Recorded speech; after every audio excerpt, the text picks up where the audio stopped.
Hi, I'm Tinny from Mini Bull Design, and this video is to let you get to know me a little bit more, because you've probably seen me on these videos, but you don't really know too much about me. So let me start in the beginning.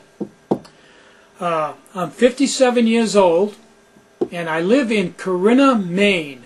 That's about 20 miles, depending on how you go, up to 40 miles if you go by the interstate, from Bangor, north.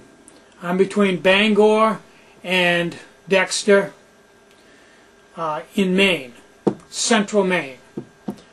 Now, how in the world did I get in this business of being like the world's #1 alcohol backpacking stove builder? Well, that's an interesting story. I started out when I graduated from high school in 1971. I went to work in a shoe shop. And that's where I learned my work ethics, because that was a bad place to work. Bathrooms didn't have any stalls around them, just had flushes bolted right to the floor, so you didn't spend a lot of time in the bathroom hanging around. When the bell rang, you started picking up shoes and working, and you didn't stop till the bell rang. If you did, they fired you. We made minimum wage, always just minimum wage. And I brought home $46 a week. And back in 1971, that was enough to live on, me and my lovely wife. One of my big fantasies ever since I was a little kid was to travel across the United States. This was way before ultralight backpacking. And I was always trying to figure out ways to carry everything I'd need to survive across the United States. A friend, next door neighbor, and I wanted to buy a couple Harley Davidsons. We had this fantasy where we're going to get them Army surplus for $35. I'm sure you've heard that story. We were going to drive to California in Harley Davidsons, and we were going to carry everything we needed in our saddlebags. So you can see, at the young, ripe age of like maybe 12, I was trying to figure out ways to do an ultralight backpacking thing, and I didn't even know it. I was trying to figure out ways for cooking systems and tents and all this stuff. So I've had a lot of time to think about this. I also spent about 10 years working in a bulldozer garage with my father, and between him and all the other mechanics, they taught me just about every mechanical trick known to man. And then I went to work after driving a truck for 5 years for the state. That's another story. State of Maine Highway Department on construction. I went to work for Osram, Sylvania for 30 years, working on stuff that was so small and so intricate that I had to have a 7-power eyeglass just to see it. And even then, it was like the size of a pinhead through the eyeglass. Very, very intricate work.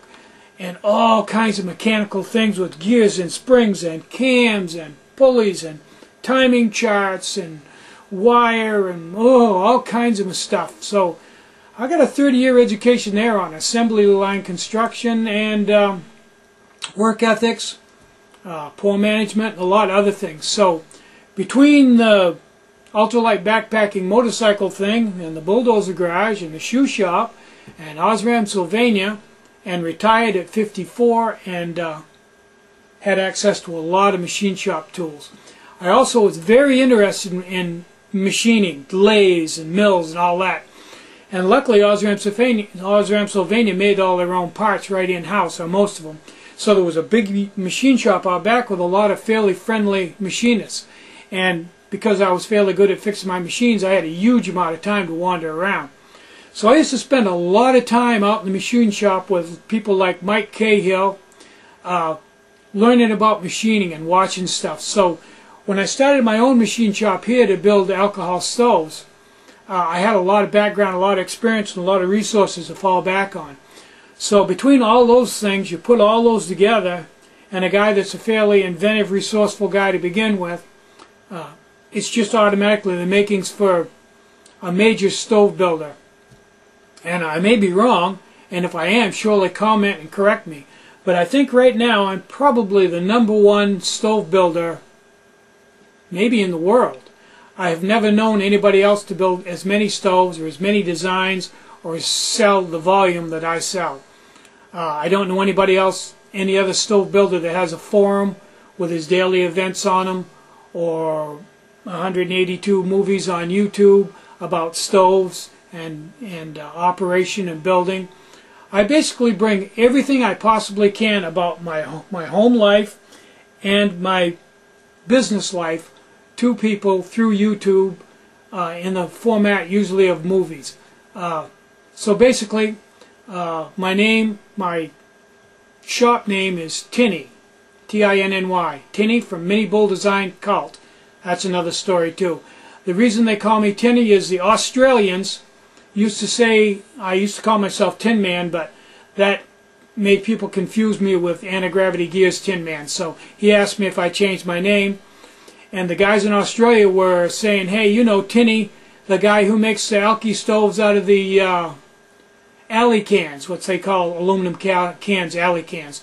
So they started calling me Tinny, and that's the name I adopted from the Australians. Actually, it's down in the southern right-hand corner of Australia where these guys are from. I can't know, it's Tasmania or something like that. Anyway, so that's who I am in a nutshell. I got into backpacking in about 1989 and immediately realized that I needed to go ultralight, and that's how I got into this business to begin with, and it's been a real trip. So I'm Tinny from Mini Bull Design. Get out and hike. Take a friend. They're real valuable. And more important than anything, have a great day. Bye-bye.